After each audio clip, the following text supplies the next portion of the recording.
Rachel Roberts, a senior at Punahou School, lives in Aiea, but on the weekends you can find her on the North Shore volunteering at Kolea Farm. I would try to go every other week for about 2.5 months. I would volunteer for about 2.5 hours harvesting lettuce, weeding.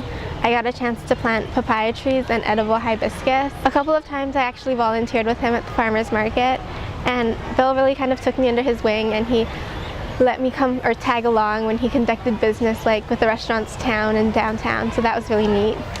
But volunteering at this farm is actually a homework assignment. Rachel, like every other Punahou senior, is using the final project for her CapSEEDS class as a way to contribute to the local community. CapSEEDS is a course that combines an economics element and a community service element.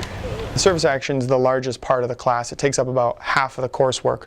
The idea of the final project is to get the students to introduce themselves, introduce their issue, explain some of the research that they've done on their issue, and then take us into their service action by showing us all the different components that they have completed throughout the semester. I focused on the importance of organic farming.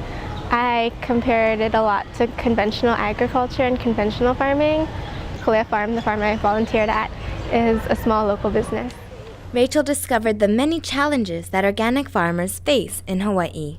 Well, in Hawaii, I think we're probably the most challenged of any organic farmers probably in the United States due to year-round weeds all the time. It probably grows more in the wintertime because of the rain.